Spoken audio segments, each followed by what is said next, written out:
A gente tem uma entrevista exclusiva feita pela Vera Magalhães lá nos Estados Unidos, na conferência em que ela participa em Boston, com o ministro general Santos Cruz. Acompanhe. Olá pessoal do 3 em 1, estou aqui em Boston, imagens literalmente de uma cinegrafista amadora. O ministro Santos Cruz teve que me ajudar aqui a montar o tripé, que eu não estava conseguindo. Ministro, obrigada por dar essa rápida entrevista aqui pra gente. O que o senhor achou do evento? Como que o senhor vê a importância de se discutir o Brasil num cenário aqui como esse de universidades importantes dos Estados Unidos? Aqui é um centro de excelência, né? Técnica e também, né, em todas as áreas, e a comunidade brasileira é muito grande. E a comunidade de Boston, acho que está perto da grande Boston, perto dos seus 300 milhões. Então, e aqui uma elite cultural nossa, com novas gerações, né? Então é um ambiente apropriado. Eu vejo aqui o contato com as pessoas aqui, os brasileiros que estão aqui, né, no MIT, aqui em Harvard, são pessoas excelentes que eu espero que voltem para o Brasil para nos ajudar. E que a gente não perca essa capacidade fantástica aqui do nosso pessoal. Ministro, aqui existe uma grande curiosidade com relação ao novo governo, aos novos atores do novo governo, ao que vai conseguir ser feito quanto à reforma da Previdência. Senhor, como ministro, que mensagem o senhor passa para esses alunos, para os promotores do evento, sobre a possibilidade do governo de mudar esse quadro brasileiro de crise econômica, de aprovar as reformas e de fazer cumprir aquela agenda para a qual o presidente foi eleito? Para mudança, a gente tem que ter tranquilidade, tem que ter harmonia, né, dos poderes. A população, ela acha que quem governa é o presidente, não é uma harmonia entre os três poderes, né, executivo, legislativo e judiciário. Essa harmonia é fundamental. Nós estamos saindo agora de um painel aí que você participou sobre a mídia, né? A influência da mídia, e hoje com as mídias, as chamadas mídias sociais, a mídia digital, toda essa capacidade de todo mundo se comunicar com todo mundo, isso daí pode ajudar e pode às vezes tumultuar. Então as pessoas, eu tenho a dizer que as pessoas tenham muito cuidado na utilização, que não ataquem as outras pessoas, que não façam disso daí uma arma para discórdia, e sim de harmonia para o Brasil e para frente. Então, vou aproveitar que o senhor deu esse gancho. O governo se envolveu já em algumas controvérsias por conta desse uso das redes sociais, que foi importante para a eleição do presidente. O senhor acha que vai continuar sendo, as redes sociais vão continuar sendo um instrumento importante do governo, e de que maneira elas podem ser isso e não um instrumento para causar ruídos para o governo? Pode até ser um instrumento de governo para divulgação, né, de algumas ideias, de alguns projetos, né? Tem que ser, né? Tem que utilizar uma tecnologia disponível, mas tem que ser utilizada com muito cuidado, né? Porque para as distorções, para os grupos radicais, sejam eles de uma ponta ou de outra, seja lá da ponta leste ou da ponta oeste, né? Isso aí tem que ser tomado muito cuidado, tem que ser disciplinado, a própria legislação tem que ser melhorada, e as pessoas de bom senso têm que começar a atuar mais para chamar todo mundo à consciência de que precisa fazer as coisas. Você acha que a reforma vai ser aprovada e Acho que vai. A importância da modificação na Previdência, ela é reconhecida por todos, é só a maneira de fazer, e aqui existem algumas discordâncias que vão ser ajustadas no Congresso. Esse processo aí do estudo na Câmara é um processo que é normal. Ela vai ser aperfeiçoada, tem que acreditar, né? Nós acreditamos que a população tem que saber que tem capacidade de fazer esse aperfeiçoamento, tem que dar o crédito que a Câmara tem, e depois no Senado. E eu acho que vai dar tudo certo. E essa acomodação aí, esse período aí de furacão, isso daí é esperado, e só tem calma que o vento vai passar. O senhor foi colocado na Secretaria de Governo que cuida das emendas parlamentares. Eu vou dizer uma coisa para o senhor: muitos parlamentares têm medo do senhor, eles acham que o senhor é muito bravo. Como está sendo a sua interlocução com o parlamento, e que sentido o senhor quer dar para esse fluxo aí da liberação das emendas? Eu sou uma pessoa absolutamente normal, eu sei a importância que eu represento, não da minha importância pessoal para mim, mas ela é funcional. E a gente entende bem todos os parlamentares. No caso das emendas parlamentares, elas existem as impositivas, que tem que seguir uma ordem legal, tem que seguir um processo legal, e tem as outras que não são impositivas, né? Isso aí vai ser tratado, vem sendo tratado de maneira absolutamente dentro das normas, e nós vamos continuar tratando isso daí não tem novidade nenhuma, isso aí existe uma legislação clara, definida. E só para a gente terminar, ministro, dentro da sua área de atribuição também está a SECOM, que cuida da comunicação de governo e da publicidade. Tem uma pressão para aumentar o gasto com publicidade, e eu sei que o senhor gosta mais de comedimento nessa área. Qual é a medida e o senhor vai liberar o gasto com publicidade? O problema de liberação de gasto em publicidade, você tem que tomar muito cuidado para não ser irresponsável, né? O ponto básico da administração pública, do dinheiro público, é a responsabilidade no gasto público. Você não pode ser passivo de pressões para liberar ou não liberar. Você gasta o dinheiro de acordo com a necessidade, e não de acordo com o custo por receber dinheiro. Não é nada disso, isso é dinheiro público, isso é dinheiro do cidadão brasileiro, não se pode ficar gastando de maneira descabida. Para você gastar, tem que estar plenamente justificado.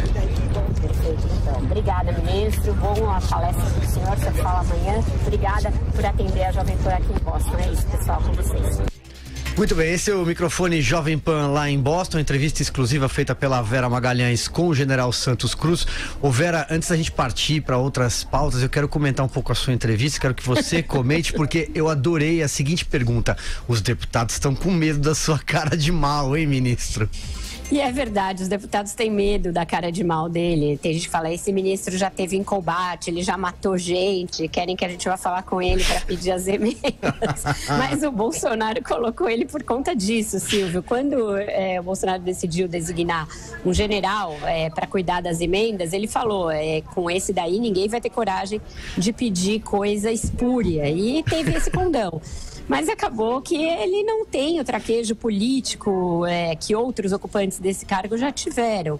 Ele acha bom, porque ele acha que tem que ter mesmo muito comedimento nos gastos, e as emendas, você viu, ele falou que é impositivo, o que não é, a gente vai ver. E em relação ao gasto de publicidade, que é uma parte importante da fala dele, por quê? Porque hoje foi nomeado o Fábio Weingarten para cuidar da SECOM. Eu não vejo no general Santos Cruz disposição de aumentar muito fortemente o gasto com publicidade do governo.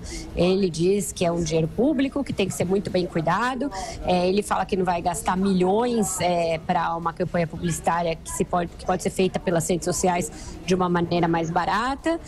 Então, eu acho que vai haver um embate entre entre ele, que é o ministro da área, e o novo encarregado da publicidade, que está aí prometendo irrigar a área comercial com publicidade do governo. Vai ter uma queda de braço aí.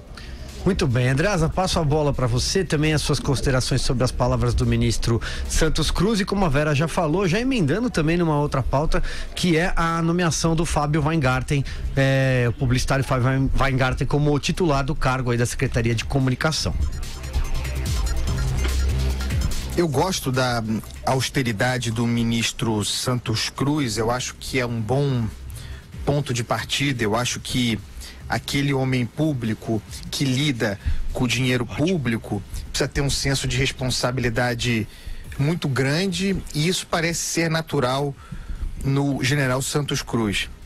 No entanto, não é necessário haver conflito entre essa austeridade e a necessidade de fazer política, né? O general Santos Cruz, aliás, talvez nem seja culpa dele mesmo. Na própria definição nós falamos muito sobre isso aqui, na própria definição do organograma do Planalto, nunca ficou claro, e na prática isso se verifica com uma série de trombadas, os limites de atuação entre o general Santos Cruz e o Onyx Lorenzoni.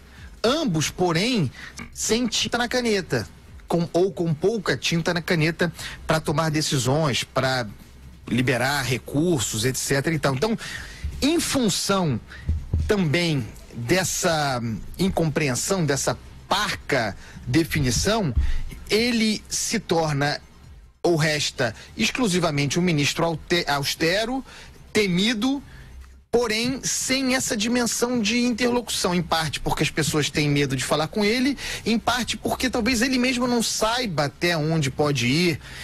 Inclusive em matéria de interlocução política com parlamentares, estaria invadindo a área do Onyx Lorenzoni. Me parece alguém ansioso também da institucionalidade, da divisão de tarefas no Planalto, talvez um dos poucos ali com essa preocupação. Então, é preciso liberar as emendas. Liberar as emendas em decorrência de pleitos legítimos do político não é atividade ilegal, não é corrupto. Não é prática corrupta, é necessária. O próprio governo tem, inclusive palavra do Paulo Guedes, a necessidade de descentralizar, de ir aos municípios. Muitas vezes um parlamentar quer falar com um ministro, com o Onyx, ou com o Santos Cruz, ou mesmo com o Paulo Guedes, para um pleito, para uma obra absolutamente necessária. Que, claro, terá dividendos eventuais políticos para ele, mas uma obra necessária, uma intervenção necessária. É preciso conciliar essa austeridade que é do governo. O próprio presidente Bolsonaro parece ter na conta da austeridade o elemento mais importante, talvez ele disse alguma coisa nesse sentido hoje, o mais importante do seu governo nesses 100 dias foi não ter se comportado como os outros. Bem, é preciso não se comportar como os outros e ao mesmo tempo andar, avançar, né? E esse avançar é que ainda não foi. Alexandre, passo a bola então para você. Olha, a mudança da SECOM é importante porque existe uma necessidade óbvia de profissionalizar a comunicação do governo, que a grande batalha do ano é a reforma da Previdência, e há uma guerra de narrativas na imprensa e principalmente na sociedade em relação aos pontos principais da reforma da Previdência. Tem muita gente da população que não tem noção ainda da importância da reforma. Quantas pessoas têm certeza que essa é a pauta do ano? Quantas pessoas entendem, por exemplo, a diferença entre sistema de capitalização e repartição, quer dizer, entendem as sutilezas? Eu acho que o próprio presidente mesmo, hoje, ele chegou a conceder que talvez ele não vá bater na tecla da capitalização, que ele vá deixar que continue sendo o sistema atual de repartição. Quer dizer, será que ele mesmo, o próprio presidente, não está convencido ainda desse tipo de avanço que deveria ter sido feito para um sistema mais privado, mais liberal, com mais responsabilidade individual, onde você tem a conta individual do contribuinte? Enfim, então, é muito importante que a profissionalização aconteça, isso sem prejuízo do que parece ser muito caro ao presidente e ao governo, que é um discurso ideológico afinado, porque o substituto, o empresário, o Fábio, ele, pelo que se sabe, ele é muito alinhado ideologicamente com as pautas do presidente, com a família, né? A gente ouve até que ele foi muito decisivo quando o presidente sofreu o atentado, e ele veio de Juiz de Fora, ele ia para o Sírio-Libanês e acabou trocando para o Hospital Albert Einstein. Parece que ele foi muito persuasivo na argumentação por que não deveria ir para o Sírio e deveria ir para o Einstein, por questões até que esbarram na ideologia. Enfim, são dois ótimos hospitais, evidentemente, de ponta do Brasil. Mas se essa mudança vier para conseguir explicar melhor para a população brasileira a necessidade da reforma da Previdência, quais são os sistemas, quais são as questões envolvidas, que seja feita a troca o mais rápido possível, porque essa é a urgência e a pauta do dia. Muito bem, e para finalizar então, eu quero só destacar mais uma vez uma frase que me chamou muito a atenção na entrevista com o general Santos Cruz, que foi sobre as redes sociais. Ele diz: a influência da mídia hoje com o digital, toda essa capacidade de todo mundo se comunicar pode ajudar e tumultuar. Peço que as pessoas tenham cuidado, não ataquem as outras, não façam disso uma arma para a discórdia, mas sim para o Brasil ir para frente. Antes de chamar o break, a Vera Magalhães está me chamando. Não, porque foi bom você destacar isso, Silvio. Ele não quis fazer menção explícita, ele tem evitado fazer menção explícita, mas esse é um recado ao Olavo de Carvalho, que tem sido muito vocal contra o ministro, tem feito campanha contra o ministro nas suas redes sociais. Ele, quando questionado aqui por todo mundo a esse respeito, abertamente, ele sempre evita entrar em controvérsia pessoal com o Olavo de Carvalho, mas responde dessa maneira, que as redes sociais não podem servir para tumultuar e para provocar ruído, mas sim tem que ajudar. Esse foi o tema do painel do qual eu participei aqui como conferencista, desinformação, fake news, jornalismo em tempos de polarização política. O ministro deu a honra aí de assistir a palestra, juntamente com vários outros deputados que estavam na plateia, pessoas do mercado financeiro, e o consenso por aqui é mais ou menos esse: o jornalismo profissional, a imprensa, continua tendo um papel preponderante aí na informação, em levar a informação de qualidade, checada, em fazer isso que nós estamos fazendo, dar o microfone, abrir o microfone para que as fontes falem elas próprias, diretamente, sem intermediário, mas por meio de canais confiáveis de informação.